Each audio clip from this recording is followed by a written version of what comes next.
Je bénis le Seigneur pour ses bienfaits dans nos vies. Amen. Et ce qui nous a accordé cette occasion de nous retrouver devant sa face. Amen. Je te bénis, toi qui es venu suivre avec nous et adorer avec nous dans ce culte d'adoration que le Seigneur nous a accordé, cet espace où nous avons Pesibiso pour la Kokuma Velaye. Amen. C'est dommage, l'interprète n'est pas là. Les gens qui nous suivent à live, la plupart réclament le français. Ceux qui sont avec nous, la plupart comprennent le français, mais pas totalement. Je ne sais pas comment nous allons faire, frère Philippe. Maman, tu dois interpréter la lingala. Alléluia. Mettez la frère Philippe et ma photo. Gloire à Jésus. Amen. Amen. Nous bénissons le Seigneur pour cette grande journée. Alléluia. Amen. Nous bénissons nos bien-aimés qui sont là pour la première fois, qui sont venus adorer avec nous au Centre culturel chrétien mondial.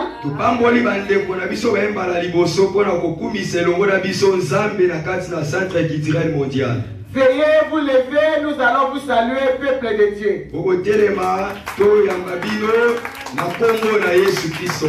Amen. Amen. Nous vous aimons beaucoup. C'est notre adresse maintenant là. Je sais que tu ne t'es pas trompé d'adresse. J'ai béni ma fille. Je suis contente de la voir.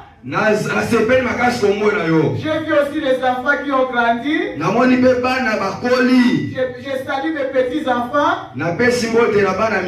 Amen. Amen. Alléluia. Amen.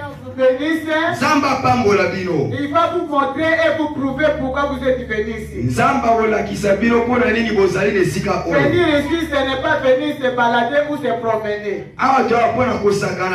Mais pour venir voir Jésus. Alléluia. Amen. Si toi aussi qui nous suis à live, si c'est ta première fois de nous suivre, tu vas écrit Amen et nous te saluons au nom de Jésus. Gloire à Jésus. Amen. Amen. Que le Seigneur vous bénisse. J'ai béni mon mari. J'ai béni mes enfants. Je me bénis moi aussi. Alléluia. Amen. Je me bénis moi aussi. Bien aimé le matin pendant que j'étais en train d'adorer, le Saint-Esprit m'a interpellé. Il a dit pourquoi les serviteurs de Dieu souvent vous n'êtes pas bénis. Parce que quand je dépose la bénédiction sur vous, vous bénissez tout le monde. Et sauf vous-même, vous ne vous bénissez pas. Vous prenez toutes les bénédictions, vous donnez aux gens. Je te bénis, le Seigneur bénit mon foyer, bénit mon maison, il s'arrête là. Il faut que la bénédiction aussi retourne vers la personne qui sort la bénédiction pour les autres. Donc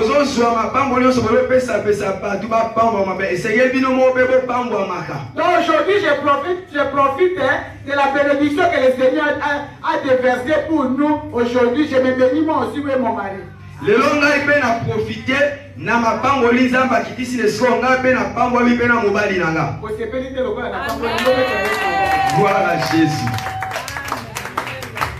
Alléluia. Amen. Je bénis le Seigneur pour mon interprète du jour. Na pangoli za yo interprète nanga lelo. C'est mon frère Philippe. Isaïe frère Philippe. Alléluia. Amen. Un disciple de Jésus-Christ. Un disciple de Jésus Massia. Alléluia. Qui a parcouru beaucoup de villes et de pays pour l'œuvre de Dieu. Je sais que pendant qu'il est sur l'hôtel là, il y a ses enfants qui le suivent en direct. Amen. Amen. Bien-aimé, la semaine qui vient de finir, le Seigneur nous a accordé la grâce dans de fortes prières avec Papa Kembolo. sur les prises de possession de l'année. Nakati na kozwa possession ya mbula. Et le Saint-Esprit nous a dit de continuer cette petite exhortation à l'adoration et nous allons adorer. Et molimo na nzambe esi soto pesa exhortation moko après exhortation to okumisa nzambe. Amen. Amen. Là nous allons directement dans le livre de Zacharie 1. Tokotana mukanda Zacharie chapitre 1. À partir du verset 18 à 21. Zacharie 1, verset 18 à 21. Le livre de Zacharie, chapitre 1er, verset 18 à 21. Je lis au nom de Jésus-Christ. Natangi na kombo na Yesu Christo. J'ai levé les yeux et j'ai regardé, et voici, il y avait 4 cornes. J'ai dit à l'ange qui parlait avec moi, qu'est-ce que ces cornes? Et il me dit, ce sont les cornes qui ont dispersé Juda, Israël et Jérusalem. L'Éternel me fit voir 4 forgerons. Verset 21. J'ai dit, que viennent-ils à faire? Que vient-il faire, pardon? Et il dit, ce sont les cornes qui ont dispersé Juda, tellement que nul ne lève la tête. Et ces forgerons sont venus pour les effrayer et pour abattre les cornes des nations qui ont levé la corne contre les pays de Juda, afin d'en disperser les habitants, tenant dans la main un cordeau pour mesurer. Amen. Amen. Alléluia. Amen. S'il vous plaît. Il s'agit de notre frère dans la Bible, Zacharie. Le prophète du Seigneur. Un jour, dans sa vision, il a dit qu'il a levé les yeux et il regardait. Et voici, il y avait 4 cornes. Avant de continuer, je voulais dire que nous avons notre thème de l'année que nous sommes en train de décortiquer sur ce que Dieu fait, c'est notre sanctification. Avant de continuer ma terre, il a rappelé que nous avons un thème Yambula mais comme nous venons de prendre notre nouvelle salle, le Seigneur voulait remonter la foi de quelqu'un. Le quoi suit, Sali Asika. Et nous allons continuer avec notre thème de la Alléluia. Amen. La parole de Dieu dit, Zacharie a vu dans sa vision. Zacharie a moni les moni il a vu les 4 cornes. Et il avait demandé à l'ange qui était à côté de lui, dans sa vision, il lui a demandé qu'est-ce que ça signifie ces cornes. Les cornes que je vois ici, ça signifie quoi? La réponse de l'ange, il m'a dit, ce sont les cornes qui ont dispersé Juda, Israël et Jérusalem. Alléluia. Amen. Alléluia. Amen. Zacharie était en train de parcourir la ville, le pays, je ne sais pas. Zacharie Zacharie avait une préoccupation dans la vie. Il y a quelque chose qui le dérangeait. Quand il est né, il a trouvé qu'Israël avait un problème. Toute la captivité, toute la déportation, toute la dispersion. Il y a des moments qui arrivent où les parents ne peuvent plus vivre ensemble pour élever leurs enfants à cause de dispersion des cornes.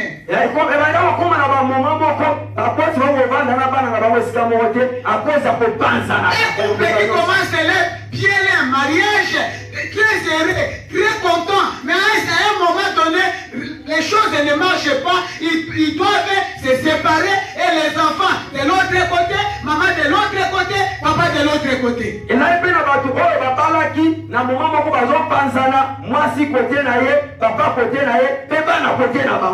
allez constater beaucoup des enfants dans les villes, dans les pays, dans les régions qui sont dans la schizophrénie parce que l'enfant commence à grandir sans son papa, l'enfant commence à grandir sans sa maman, papa va prendre une autre femme qui va élever, maltraiter les enfants et les choses se compliquent dans la vie des autres.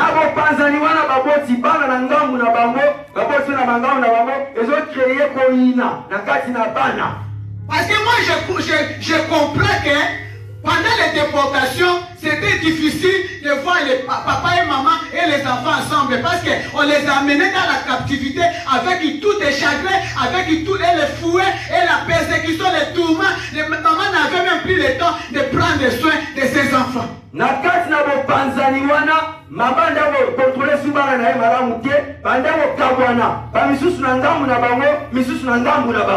Alléluia. Amen. Alléluia. Amen. Chacun de son côté. Chacun de son coin. Ce qui a fait que vous allez constater les divorces dans les villes, les divisions, les séparations, partout, parce qu'il y a la dispersion.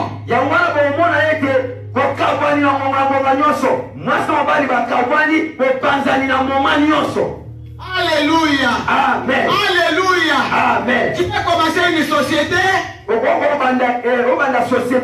moment à l'autre, rien ne marche avec les travailleurs. Vous vous séparez. Et chacun pour soi, Dieu pour tous. Alléluia. Amen. Et c'était la préoccupation de Zacharie, comme il y a la préoccupation d'une dame enseignier, d'un homme enseigné et d'un enfant enseigné.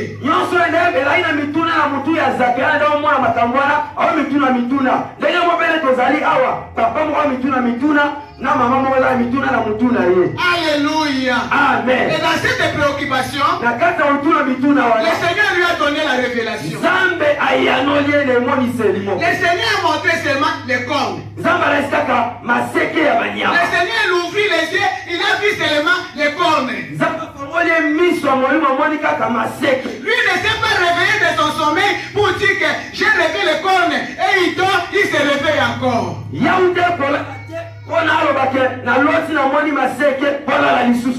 J'ai vu les cornes, c'est bon.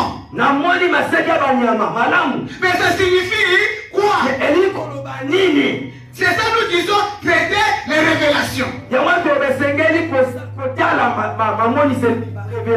Seigneur me fait voir la machette, mais je dois demander la machette sur mon chemin, ça signifie quoi?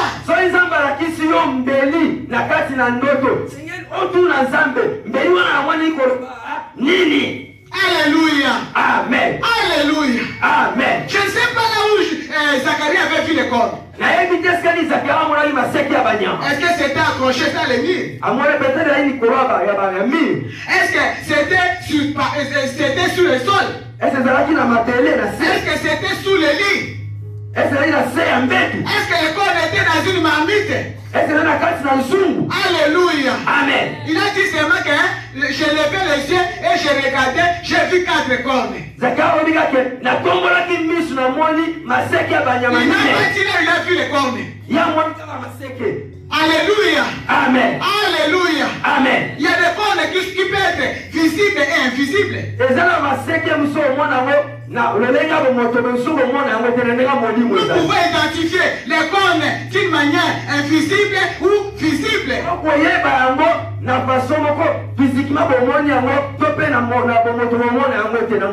Alléluia. Amen. Alléluia. Amen. Nous bénissons le Seigneur pour la soirée, pour la matinée d'aujourd'hui. Amen. Nous avons grandi dans des maisons où tu vas voir dans les murs accroché un petit soka. Moi j'ai dit soka. Je cherche en français, toi tu dis epasola. La hanche. La hache. Amen. Hein? Amen. Il y a des maisons que tu entres. Tu vas trouver des décorations qui ne sont pas des fleurs. Alléluia. Amen. Tu vas trouver des décorations qui ne sont pas des fleurs. Il y a des décorations, des petites hanches. Ils mettent ça collé au mur. Les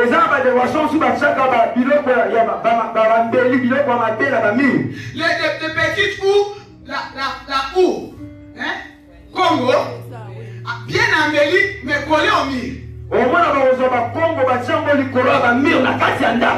Alléluia. Amen. Moi, nous on grandissait dans la maison où vous allez voir la sirène dessinée dans un tableau accroché au mur.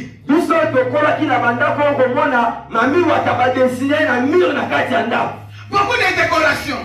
Les autres, c'est le don de lion qu'on a mis dans un truc, on colle au mur. On n'a pas dessiné. Il y a les dents, minou. Minou à lion. Les dents de lion. Minou à lion, bien collé au mur. Il y a des maisons, comme des maisons où nous avons grandi, tu vas trouver la peau de léopard, la peau de lion collée au mur.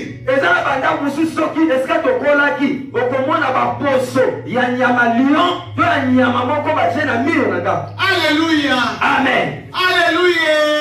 Amen. Mais nous, c'est passé comme ça. On a constaté, mais personne n'a posé la question. Alléluia. Amen. Personne n'a posé la question. Alléluia. Amen. Mais l'autre n'a pas laissé passer comme ça. Mais Zacharie a posé la question. Qu'est-ce qui signifie ces cornes? Quelqu'un va se poser la question là où il est assis. Qu'est-ce qui signifie ce que je voyais dans les maisons où j'ai grandissé?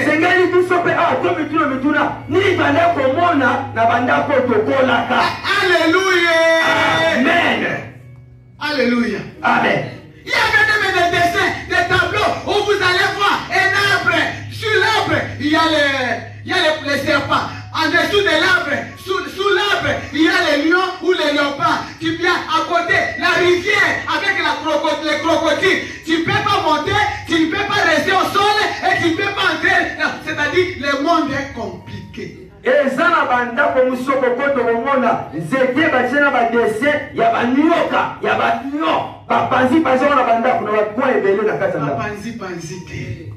Nzete, Nicolas Nzete va dessiner nyoka. Na se lion. Na mai pembeni Nzete a eza pembeni ebale. Na pembeni na kati ebale crocodile. Amen. C'est bon. Maman lobi wana.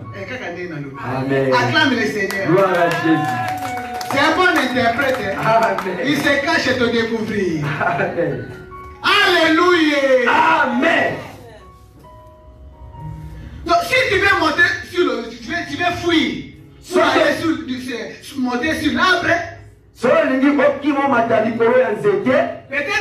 dans l'arbre en question, il y a les mangues, il y a les oranges, je vais aller vivre même avec les fruits de l'arbre, mais il y a un serpent qui t'attend.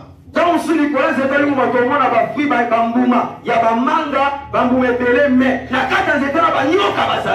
tu veux cultiver le sol pour vivre, mais il y a aussi les léopards qui est là. Tu veux aller vivre même en faisant la pêche des poissons, là-bas il y a les crocodiles. C'est là où j'ai appris chez nous, chez les Batétés, là, on dit Anjapika. Yango naiko yeba epana bamona batetela eloba lobi anjapi le monde est serré. Mokili eza kokangama. Alléluia. Amen. Avec il est uni comme ça. Na misubore tu peux voir qu'il y a l'espace. Okomona baesika. Tu peux courir avec la voiture comme tu veux. Tu peux marcher parce qu'il y a l'espace partout. Mais spirituellement, l'espace ne te permet pas d'évoluer, de s'épanouir, de faire ce que tu veux faire.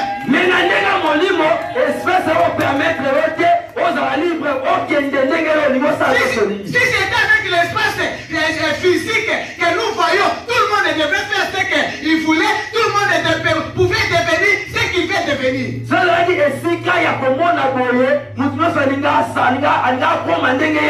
Alléluia. Amen. Spirituellement, Na molimo. il n'y a pas l'espace. Espace ezate sike ezate. Il y a l'embouteillage des démons. Eza ba barrière ba Il y mbouteillage. a l'embouteillage des lois établies. Ba mbouteillage na ba loi Il y a l'embouteillage des lois de famille. ya ba miteko mabota. Toi, tu as envie d'avancer à quelque chose qui te ramène. Yola na posa okende liboso mais eloko moko soki sosi. Toi, tu veux faire des projets, mais tu ne peux pas les réaliser compte tenu des embouteillages, des barrières, des limitations. Tu ne peux pas aller loin parce qu'il y a quelque chose, il compte au cou qui t'attache quelque part. Oza na posa osala makambo minene mais moi okende musike ezate parce que batie mindelo pembeni. Tu veux vivre avec ton mari comme toi tu veux. Tu veux vivre avec tes enfants. Tu veux travailler comme tu l'attends, mais tu ne peux pas. Olingi obanda malamu na mobali na lo olingi osalaka malamu mais ozokoka te. Alléluia. Amen. Alléluia. Amen.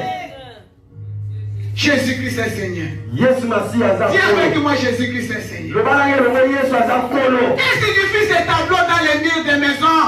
Tableau ni koloba nini na kati ya bandaku. Alléluia. Amen. Dans la maison, Na kati ya il ndaku. y a quelqu'un qui connaissait l'explication et la signification de tout ce qu'on a vu on a embelli dans les maisons. Badesanso badosala na bandaku wana eza na mutu moko ayebi elimboli na yango malamu eti Mais les autres sont dans l'ignorance. ebele baza na kati ya kozanga boyebi.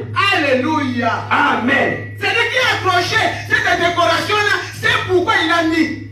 Eza na mutu moko ayebi pourquoi atiaki décoration badessin wana na kati ya ndaku. Amen. Amen. Alléluia. Amen. Toutes les cornes, bamaseke mosusu ya ce banyama sont des cérémonies, des rituels diaboliques, des rituels ancestrales qu'on a eu à faire sur nous. Moi, il faut moi Alléluia.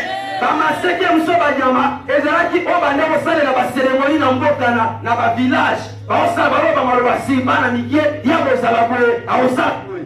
On est en train de mettre les cornes dans la vie d'un enfant nouveau-né parce que sa maman vient d'attraper rapidement la grossesse. On va mettre, la maman doit mettre le bébé entre ses deux pieds et commencer à se laver et toute la sanité tombe sur le bébé. Voilà les cornes. bakozala bamasekela baosalela ngo makambo ya bokoko bazwi mwana botiami batie na makolo ya mama na ye bazwi masekela batie biloko na kati baokiza likolo ya mwana wana. Alléluia. Amen.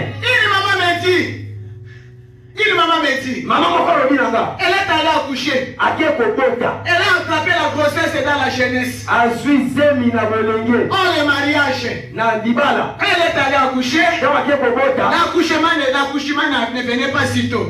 pasi ya kobota wende koya te Elle a fait la douleur, ayi na pasi mais n'enfantait pas. me azobota te. Sa maman lui va lui dire, mama na alobi na ye prends les urines, zwa masuba mélange avec les saletés de ton sexe. sangisa ngo na biloko mabe ya bomoto Tu vas boire omela yango pour pousser l'enfant à sortir. mpona obimisa mwana botama. C'est-à-dire, maudit ton enfant avant sa naissance.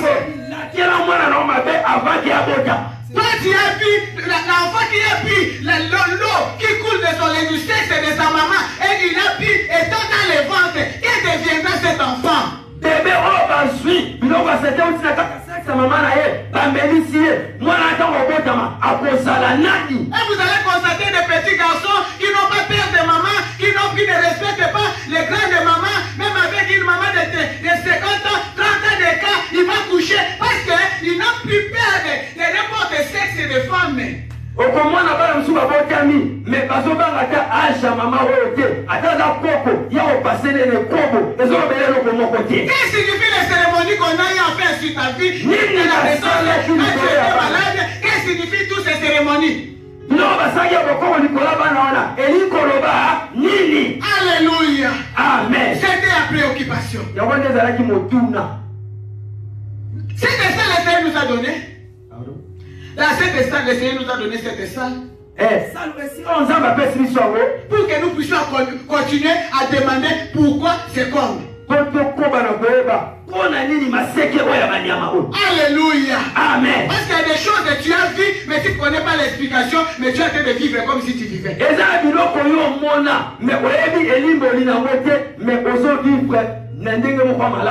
Alléluia. Amen. Tu regardes ta vie, ça ne ressemble pas à ce que toi tu devrais être. Et c'est pourquoi Zacharie a posé la question. Qu'est-ce que signifie ce cornes? Celui qui était à côté de lui, l'ange, va lui répondre. Ce sont ces cornes-là. Les 4 cornes que tu vois là. C'est ce qui a dispersé Judas.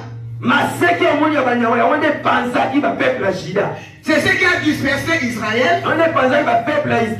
C'est ce qui a dispersé Jérusalem. Il n'était pas toujours convaincu. Les lycées que les cornes ont dispersé Judas, ont dispersé Jérusalem, ont dispersé. Vous allez trouver les enfants d'Israël, peuple élu de Dieu, dispersés, les autres dans tous les coins du monde entier, parce qu'il y avait des cornes qui les dispersaient, mais c'était invisible. Ça se faisait parfois avec les ennemis.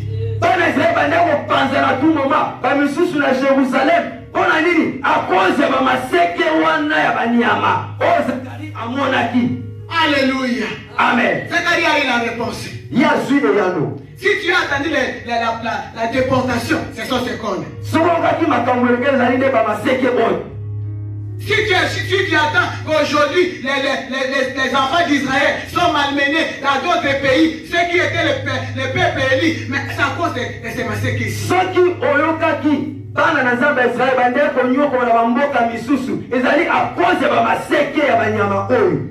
Alléluia. Amen. Alléluia. Amen. Merci Seigneur Jésus-Christ. C'est ce qui a dispersé. C'est ce qui est à la base de la destruction des foyers. C'est ce qui est à la base de la destruction des enfants. C'est ce qui est à la base de dispersion de tout le monde. Dispersé, les mariages dispersés, les familles dispersées, les sociétés dispersées.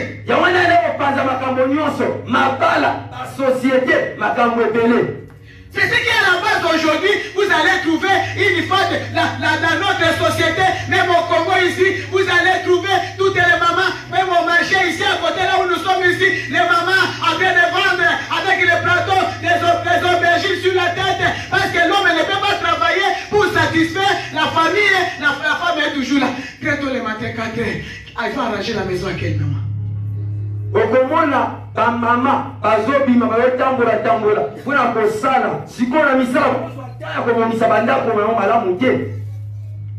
Ce sont les cornes là qui a fait que les hommes dans nos sociétés, surtout les sociétés africaines, où vous allez trouver l'homme travaille, l'homme a de l'argent, mais ne peut pas nourrir ses propres enfants, il ne peut pas s'occuper de sa propre femme. L'argent doit être dispersé vers les concubines, les bandas, les kindoki, la prostitution.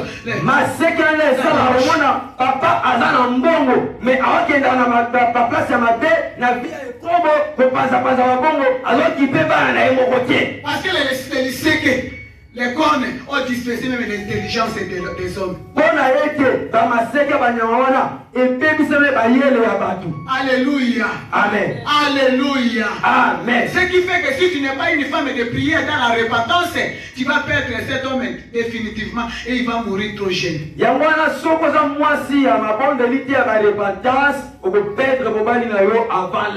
Alléluia. Amen.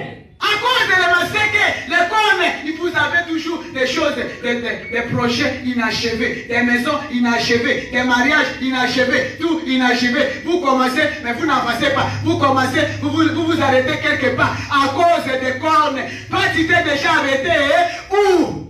Likolo maseki ona omona ata ozana ba projet obandi ngo okoma na suka te obandi ni balo okoma na suka te pona nini. Alléluia. Amen. Tu as vu les soucis. Zamba moni pasi. Les soucis de Zacharie. Zamba moni pasi ya il a vu Zacharie. Zamba moni Zacharie. C'est dérangé. Ane komitungi. Il a vu que ce qui a été fait avec ses grands-parents. Amone te wendo sama na papa ya Zacharie. C'est ce qu'il attendait. Ya wende ndo c'est la paix Zacharie. C'est ça qu'il qu'il attendait. Alléluia. Amen. C'est ce qu'il attendait. Merci Seigneur Jésus-Christ. Alléluia. Amen. C'est pourquoi tu as vu. Qu'est-ce que la personne ici il a des préoccupations.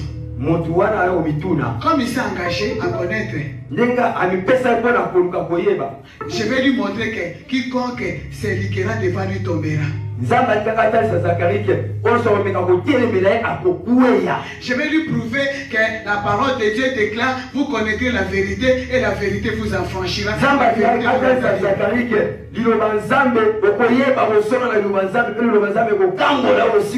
Ce qui complique beaucoup de gens dans ce monde, c'est parce que nous ne connaissons la vérité même en question, nous ne ne connaissons pas.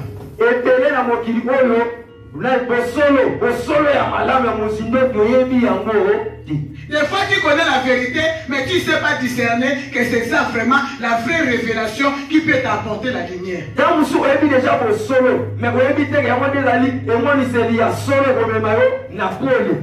Alléluia. Amen. Et Zacharie dit, Zacharie lobby, le verset 20, l'Éternel me fit voir 4 forgerons.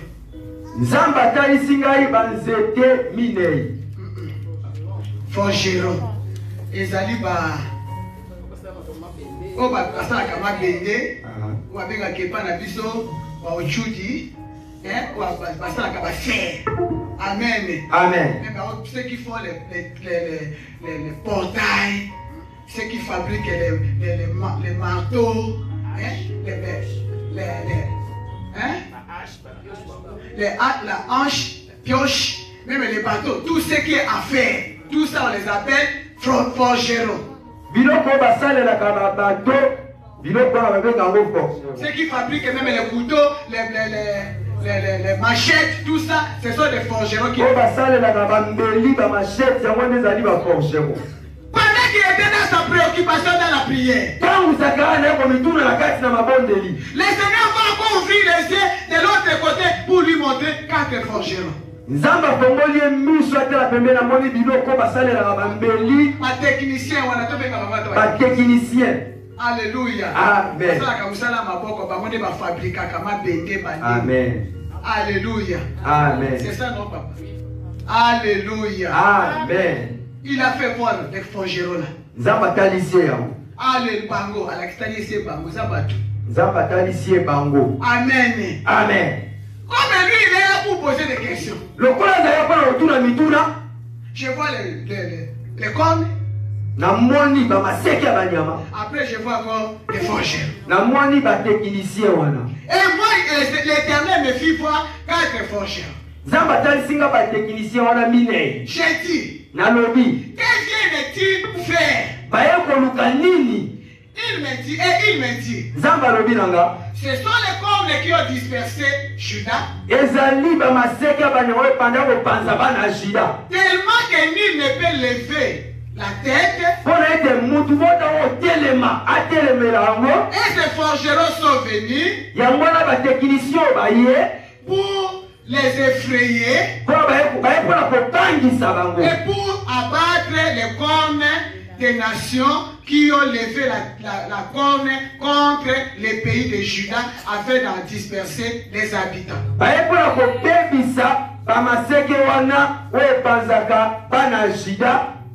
Le Seigneur a commencé à lui expliquer. Les cornes, les forgerons que tu as vus là, ceux qui ont fait les cornes, croyaient qu'ils vont dominer sur mon peuple pour toute la vie. Mais moi,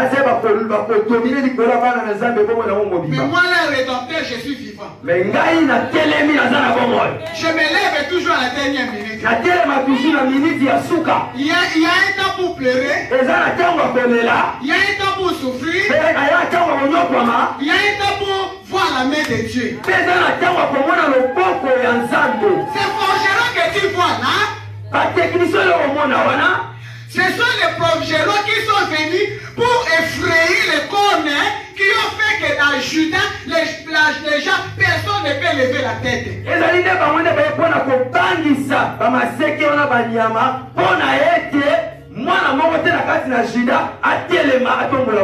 dans cette famille-là, manger la tête.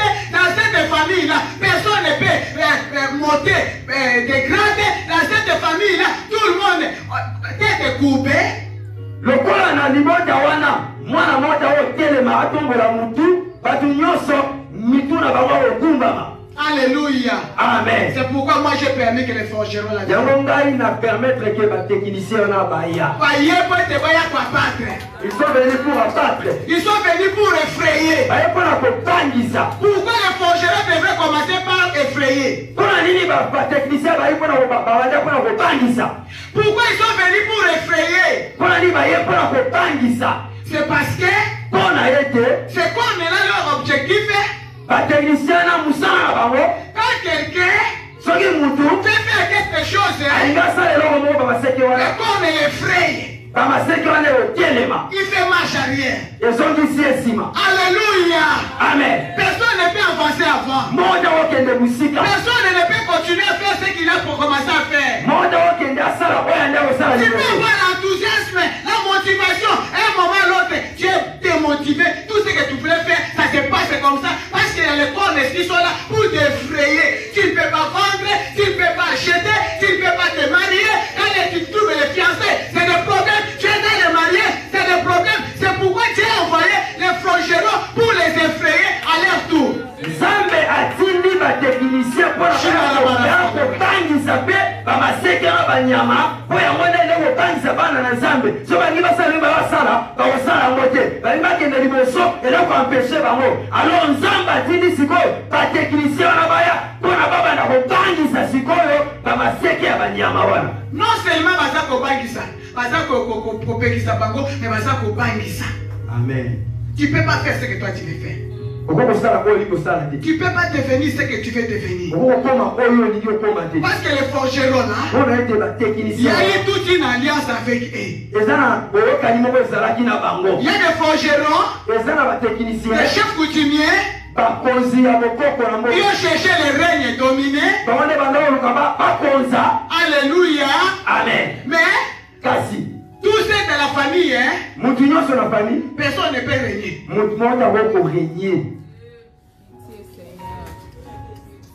Vous les connaissez. Donnez-moi la force de régner.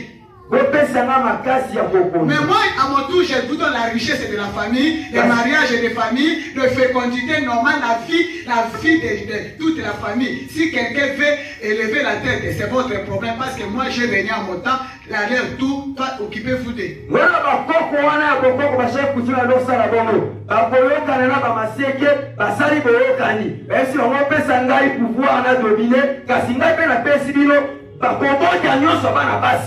Alléluia. Amen. Un jour, pendant que nous sommes dans l'œuvre du Seigneur, mon mari devrait se rendre quelque part pour aller prêcher l'évangile. Et donc, il fait un songe. Une femme. Mais la tête d'un animal. Ici, c'est le corps d'une femme. Et l'animal parlait. Mais tout ce que tu fais là, tu as vu qui fait ça dans la famille. Alléluia. Amen. Tu es allé trop loin. Tu as dépassé même les limites. Quelqu'un va crier jamais.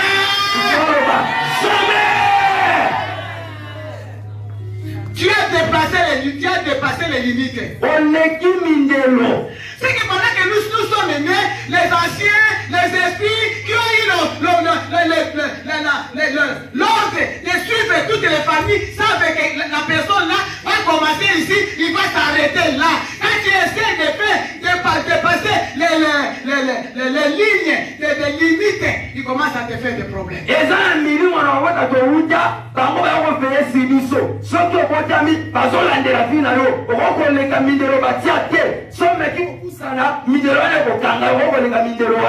là va gronder. Va gronder. À tomboki. Tu as vu quelqu'un dépasser ses limites là? Maintenant toi tu veux traverser le pont. Tu veux traverser ces ponts là. C'est fini. Et si tu t'arrêtes là. Sukawana. Tu peux plus avancer. Oh, ça n'a suscité. Ça va pas me jamais. Que Dieu te bénisse. Toi qui as dit jamais. Moi, je voulais quelqu'un qui s'est levé, tiens, en haute voix, jamais. Jamais.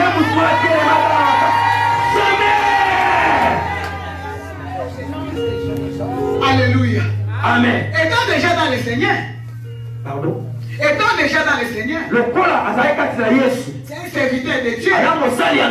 Mais limité. Mais afuki. Mais ce matin, quelqu'un qui vit des limites dans sa vie. Le pied de Jésus va effacer les limites.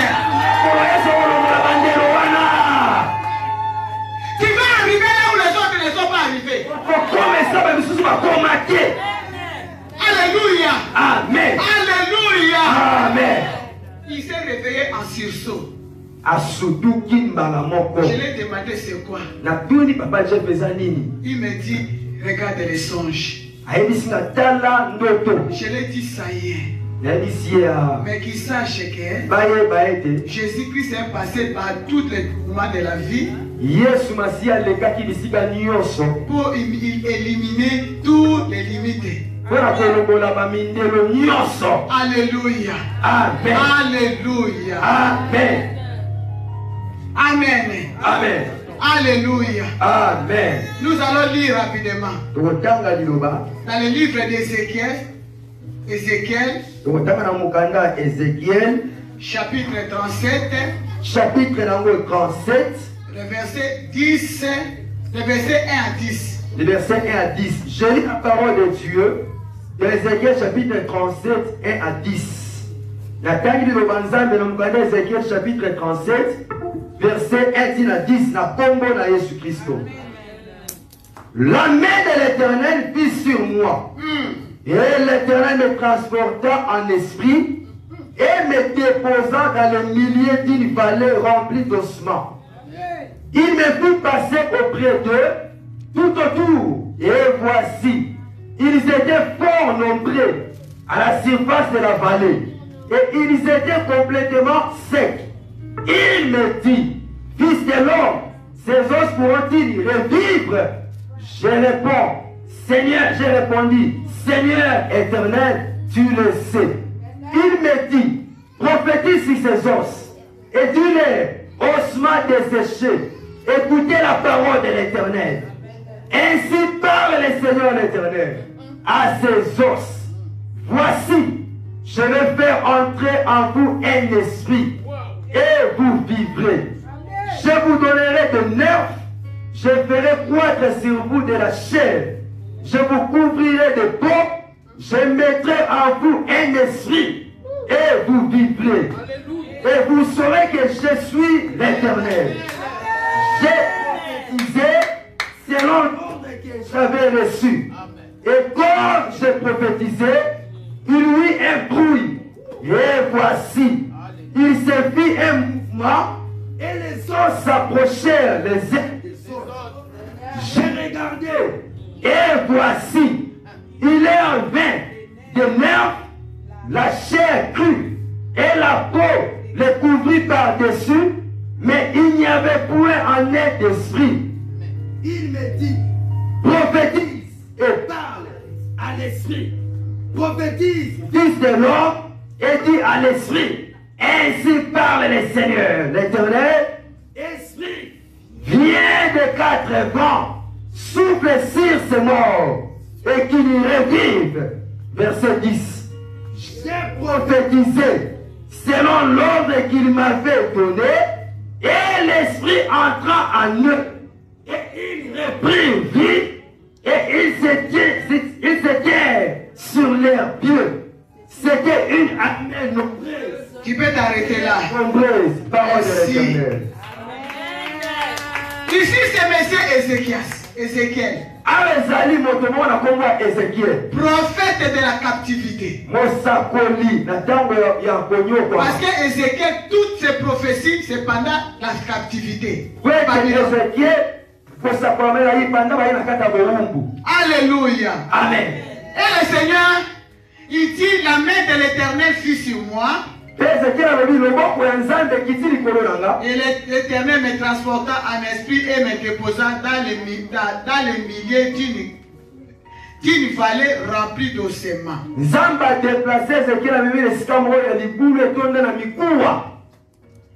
Le Seigneur va transporter Ézéchiel.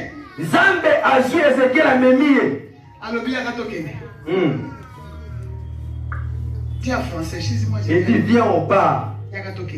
Viens, on part. Toi, tu vois qu'il y a les gens ici. Je vais te montrer les choses que les gens ne voient pas. Il a amené Ézéchiel en esprit. Dans une grande vallée. Il a ouvert les yeux d'Ézéchiel. Regarde. Je crois que la vallée là, physiquement comme ça, les gens passaient, ils ne voyaient rien.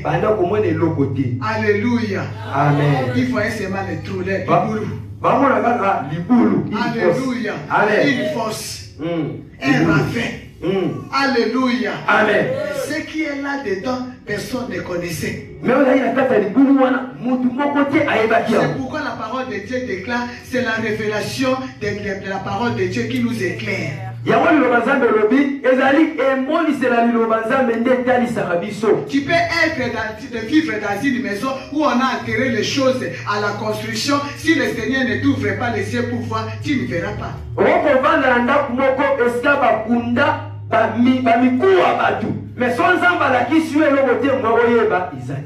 Alléluia. Amen. Alléluia. Amen.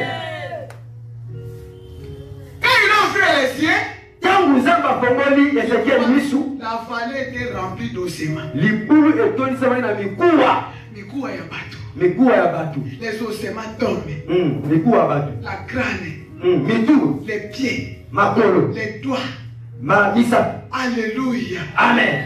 Et je vis, le Seigneur me fit la vallée remplie d'ossements. Il me fit passer auprès d'eux tout autour. Et voici, ils étaient fort nombreux. Et la surface de la vallée, fort nombreuses à la surface de la vallée. Et ils étaient complètement secs. Il me dit, fils de l'homme, ces eaux pourront-ils revivre? Nzambe ameni Ezekiel musika na libulu wana etonisama na bamikuwa. Nzambe atalisi ezalaki ebele, ezalaki ya kokufa. Nzambe atunie eske mikuwa oyo ekoki kozonga na bomoi. Il y a des questions qu'il faut vraiment être quelqu'un pour savoir quoi répondre. Les ossements secs. Comme tout le monde était dispersé, les gens vivent mais les gens ne vivent pas. Il y a des morts vivants qui sont en train de marcher dans les rues de Kinshasa. Quand tu viens à Kinshasa, mais ton esprit est au village, ton esprit est dans ta province, les esprits sont partout. Même je m'étonne d'entendre même quelqu'un qui me dit, Maman Kembol, j'ai vu que j'étais en Inde. Toi, tu n'as jamais été en contact avec les gens de l'Inde. Qu'est-ce que tu es allé faire en Inde et qui t'a amené là-bas? Ezana batusu pandaka azana Kinshasa awa mena molimo aza awa te ezana kola mama moko alisa mama Kembolo sona la kazo mona kena zana mboka ya End mama lobila yeme koma yo zalia awa nalo kenda End te webi End yango te. Toi tu es ici, tu es dispersé. Comment une personne bien aimée, ça me dépasse. Moi-même, je me vois dans l'eau. Moi-même, je me vois dans la forêt. Moi-même, je dors, je me vois dans l'eau, je dors, je me vois dans la forêt, je dors, je me vois. Mais moi-même, je suis séparé, divisé, dispersé ou comment?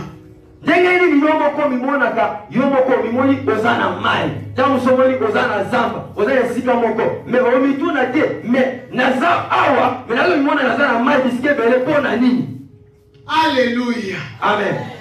Alléluia. Amen. Si que ton esprit est dispersé, une partie partie de vie est allée là où les ancêtres ont fait l'alliance avec les Indiens. Une autre partie des esprits, toi tu es au service des plans, parce que l'un des ancêtres était, à l'époque coloniale, était en train de préparer, faire la cuisinier des blancs. Ils nous ont demandé peut-être quelque chose à partant. C'est là où il a livré la famille. Molimo na yo ezali place ya kovanda esika moko parce que koko na bino moko azalaka cuisinier ya mokonzi moko à cause ya makambo na ye nde molimo na yo ezali place ya kovanda esika moko. Pas tu vois que je sers les blancs. Tozomona ko osalela bamidele. Tu te réveilles, tu es là où tu es même. Un blanc ne peut pas arriver à cause de la saleté. Omona ko osalela bamidele na ndoto mais place ozali physiquement munjela ko koma place à cause ya saleté. Tu es desséché. Tu ne peux pas vivre la main de Dieu. Tout est sec dans la vie. Tout est sec.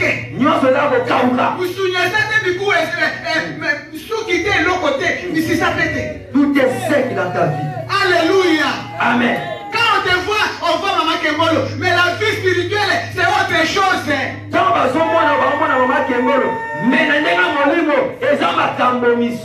Alléluia. Amen. La vie réelle, ce n'est pas ce que les gens pensent de toi. Toi-même, tu sais ce que toi tu es en train de vivre. Tout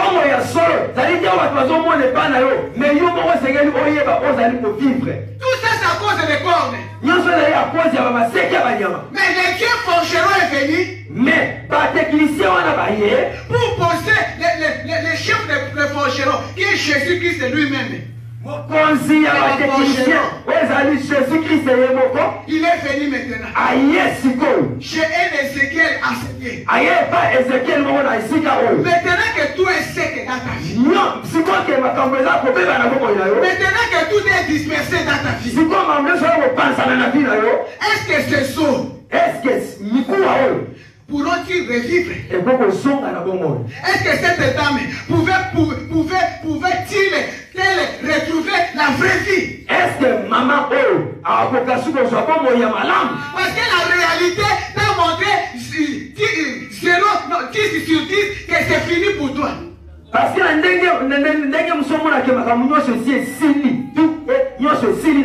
tu te regardes et tu dis non, pour moi c'est fini. Quand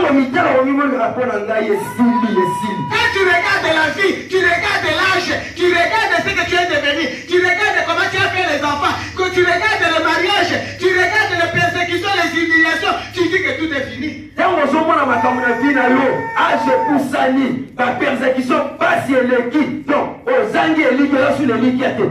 Mais ce matin, le Seigneur est venu pour dire à une personne que la docilité, ce n'est pas encore fini. Ce n'est pas encore fini. Ce n'est pas encore commencé.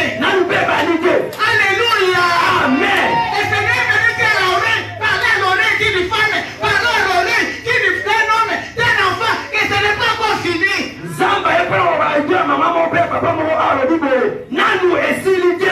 Alléluia. Amen. Ce n'est pas encore fini. Tant que tu as encore la bouche, tant que ta parole parle encore, tant que la bouche n'est pas encore fermée, on n'a pas encore mis la colle,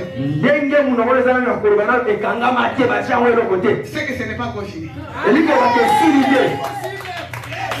Tant que tu as encore la possibilité d'ouvrir la bouche et s'adresser à Dieu, c'est que ce n'est pas encore fini.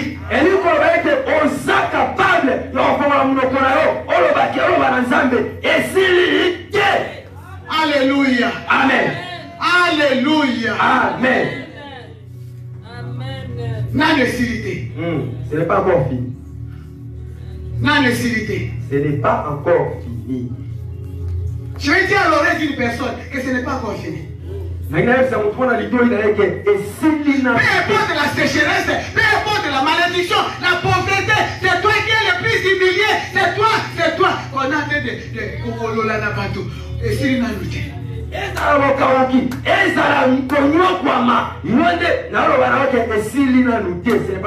L'adoration de ce matin, c'est pour crier à l'oreille d'une personne que c'est encore possible.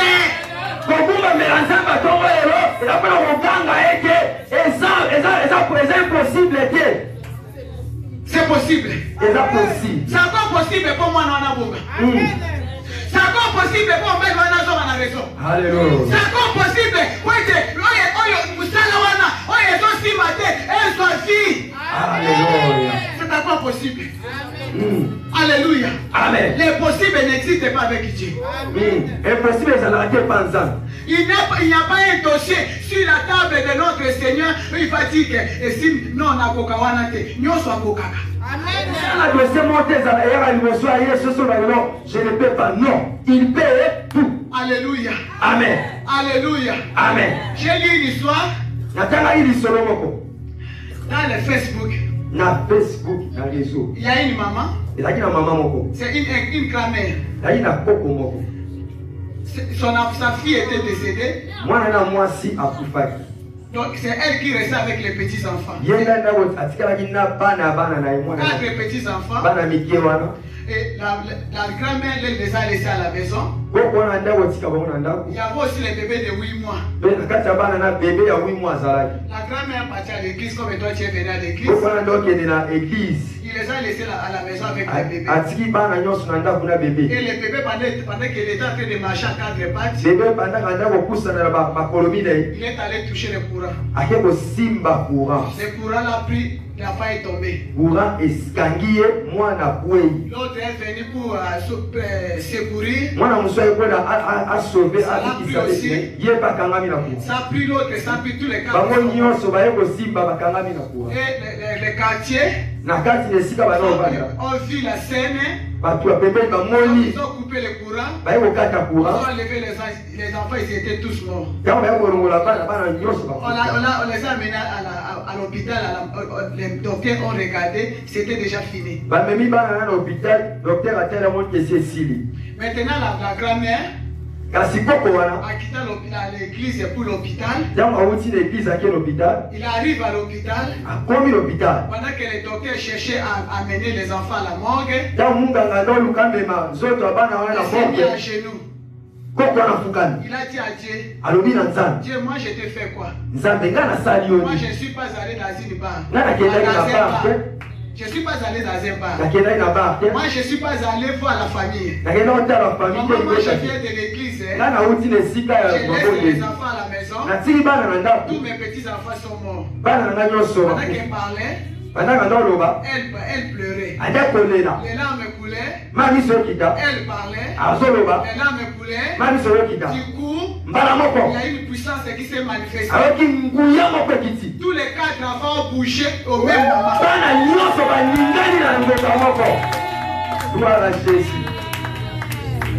Alléluia. Amen. Tous les enfants s'étaient réveillés au même moment. Alléluia. Amen. Alléluia. Amen. Et le docteur a dit, madame, toi tu es un monstre. Il dit, moi je suis chrétien. La parole de Dieu déclare, tout celui qui espère à l'éternel ne sera jamais dans la confusion. L'église est venue enterrer 4 enfants. C'est ça la confusion. Moi je ne peux pas vivre et proclamer la confusion. C'est pourquoi je te dis que tant que tu as encore la bouche, et la bouche peut encore s'ouvrir pour crier vers l'éternel, la confusion n'est pas ton partage. Parce que Dieu a dit dans sa parole, dans le livre d'Ésaïe 51, le verset 16, il est écrit, je mets ma parole dans ta bouche et je te couvre de l'ombre de ma main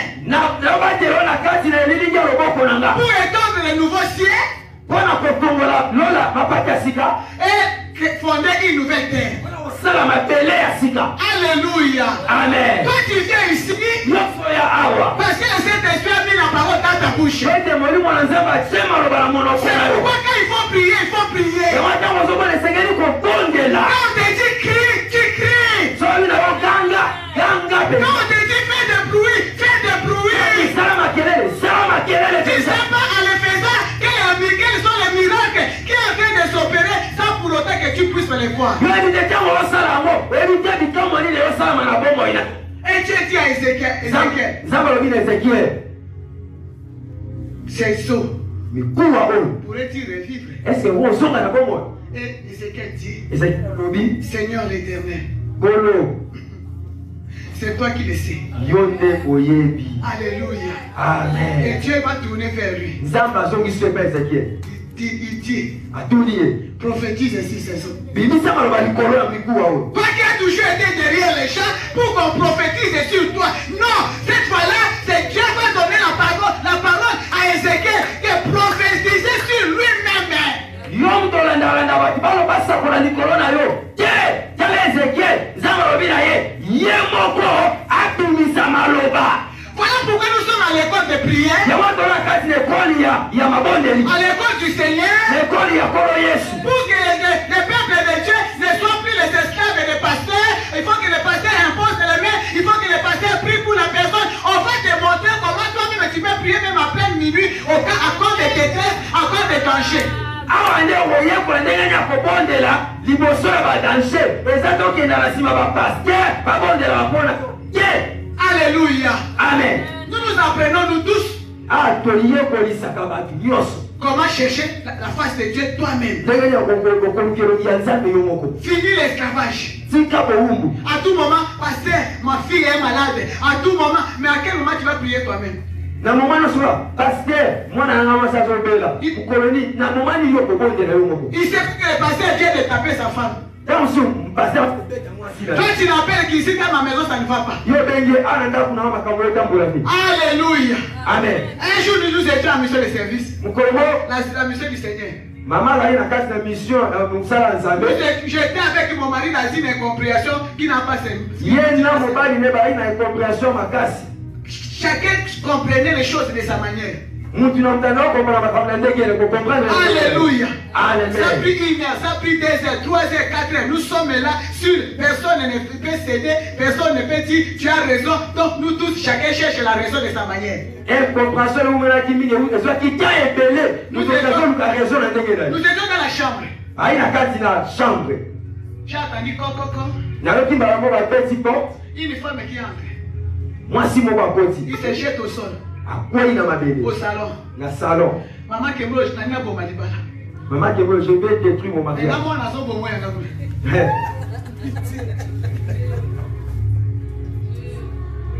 Alléluia. Amen. Personne ne va te dire que le pasteur c'est lui qui est saint, c'est la servante de Dieu, c'est lui qui est 3 fois saint. Jamais. Nous tous, nous cherchons la perfection dans la repentance, dans la recherche de la sanctification à tout moment, le sang de Jésus à tout moment, la repentance à tout moment. Mutukalo banaoke pasteur Dazali azapena malamu te mutama malamu azate biso nyonso tozoluka bopetolami na kati na koyambola masumu mikolo nyonso na bamodeli. Alléluia. Amen. C'est pourquoi moi, ya ngonga je ne viendrai jamais te dire que moi je suis saint. na voyage jamais ouais biso na zana. Je viens te dire que je suis en train de chercher la face de Dieu pour me perfectionner. Na ouais biso na yeko lugandelo yanzabe pona na petola. Quand le Seigneur viendra, Tangu kolo yeso goya qui me trouve dans la repentance, akuta na kati na et que je sois enlevé. kwete na kendelo mona Yesu. Je suis messager de Jésus-Christ, Na motie ya Yesu mais je peux être dérangé par les enfants. Kasawoza a fait déranger la bana. Je peux avoir des incompréhensions dans ce qui concerne la vie conjugale. La vie conjugale, c'est autre chose. Le couple sacerdotal, c'est autre chose. Na wala pena ba complication na vie na kata libala. Vie ya vie ya kata libala makamususu. Pe vie ya musala nza libala makamumisusu. C'est pourquoi on ne peut pas crier sur les peuples de Dieu comme si toi qui parles tu es saint. Non. Eliko bateke yoga likola bana nzabe comme si yoza mo santu. Tu es serviteur de Dieu, mais les liens sont là. Tu es serviteur de Dieu, mais les lois sont là. Tu es serviteur de Dieu, mais tu vis ce que la famille est en train de vivre. Tu n'es pas encore été totalement délivré. Oza mosala nzambe me basinga boko kozana nuna yo. Oza mosala nzambe makamba kuti bezana nkati na yo. C'est pourquoi j'ai toujours dit, Yaona loba toujours. nous sommes dans un hôpital. C'est l'hôpital. Kozana kate sika ya kobika. Dans l'hôpital, vous allez trouver les soins intensifs. Okokute sika basweka. Dans l'hôpital, Kati na kobika. les autres sous perfusion. Bamisuba oza perfusion. Les autres sous transfusion. Sur la carte de transfusion. Mais les autres, l'autre a commencé déjà à prendre prendre les médicaments. La maladie n'est pas encore finie. Mais il peut se déplacer pour aller chercher de l'eau. Il peut se déplacer. C'est que c'est lui qui est là, qui commence à se déplacer pour aider les autres à montrer les autres comment prendre les comprimés. Ne va pas s'enorgueillir parce que nous sommes tous là à l'hôpital. Quand l'hôpital, on a mais on s'en attend à déplacement, on se déplacer. Et nous, on se déplacer, il y a un nous sommes tous à l'hôpital. Et celui qui est dans les commandes ne peut pas bouger. Je peux l'aider à lui nettoyer. Mais ce n'est pas pour autant que je suis devenu totalement délivré. Je peux aider l'autre à donner les médicaments pour dire, regarde, la prescription du médecin, il a dit, prends ça, il faut obéir pour voir la main de Dieu.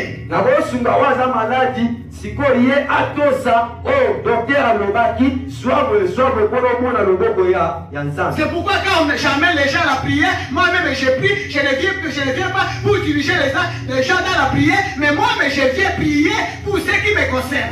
Arrêtez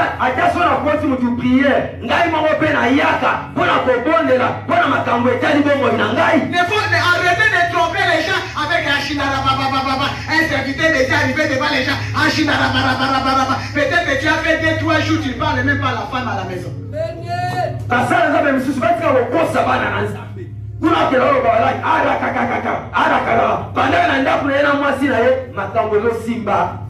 Alléluia. Amen. Alléluia. Le Seigneur dit qu'il vous a donné là. Il nous a donné une bouche. Dans la bouche, il a mis la parole. C'est pourquoi il a dit à Ézéchiel. Il a dit à Ézéchiel. Prophétise. Parle à ses eaux. Parle à ses problèmes. Parle à ses divorces. Parle à ses célibats.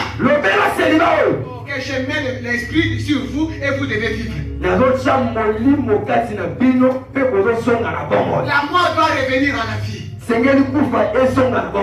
qu'il parlait, pendant que tu commences déjà à parler. Alléluia. Il y a un vent qui vient. Il commence à connecter. Il y a l'autre qui était à l'Orient. On cherchait l'autre qui était à l'Occident. On cherchait l'autre qui était à Bali. On cherchait l'autre qui était à Katanga. Les hommes commencent à se chercher. Ce matin, les hommes vont commencer à se chercher. Non, de se chercher. Quand tu continues à parler, quand tu parles, les autres commencent à se chercher.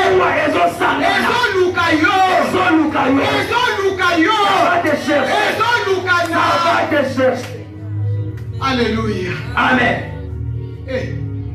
Les autres se sont attachés. Chacun à sa place. Pendant que tu parles, depuis que tu as connu Christ dans ta vie, depuis que tu as commencé à prier, à parler, sache-le qu'il y a l'os des pieds qui a cherché l'os de la hanche. Pour les autres, tous les autres sont ensemble. Les nerfs sont là. La chair est là. Alléluia. Amen. La personne est devenue intacte. Mais il ne bougeait pas. Dieu va dire à Ézéchiel, prophétise encore. Esprit vient de 4 femmes. Viens te poser sur ces eaux. Aujourd'hui, l'esprit va venir, va sortir de 4 femmes. Même si on t'a enterré, même si tu es dans la vallée, même si tu es dans la marmite. Alléluia. L'esprit va venir de 4 femmes. Va casser les calabases, va casser. Lelo bien-aimé, molimo na nzambe akokota partout. Est-ce que nous sommes batanga yo? Saint-Esprit akokota, akokuka nzungu abokoko, akobinisa yo. Là où vous êtes dispersés dans l'esprit, va chercher l'homme, va chercher l'enfant, va chercher l'intelligence de l'enfant, va chercher. Et l'esprit va venir de 4 fois. La Bible dit, pendant que je parlais, il y a eu un bruit. Est-ce que nous sommes à bino, molimo na nzambe akoluka bino, akoswa bino, molimo na nzambe akoluka bino. J'entends un grand bruit. Un grand bruit qui a été de ramener quelqu'un. Makelele Ezoya. Ils ont renversé ma coquille. Ils ont kata ma corne. Disperser aussi dans la bombe à Moutoumoko. La mini personne qui a été de revenir à la normale. Les enfants qui étaient dans l'Orient, les esprits étaient partis. Ils n'arrivaient plus à maîtriser les enfants. Les enfants sont en train de venir. Alléluia. Amen. Alléluia. Amen. Et quand il a regardé, ce n'était plus les ossements qu'il a vus dans la vallée. C'était une grande armée. L'armée d'Israël. Les Israélites étaient déjà dans l'humiliation parce qu'ils avaient une grande armée. Quelqu'un va adorer le Seigneur maintenant. Parce que tu vas adorer à crier. En faisant des bruits. Parce que l'esprit va venir de 4 vents. Cette dispersion causée par les cornes va s'arrêter. Les cornes qui t'effrayaient ne vont plus t'effrayer. Maseke yabanyama rokoko ya ngana obieleme oya kobangisa biso lisusu ke. Que le Seigneur bénisse la parole. On a déjà crié. Pendant la propagande déjà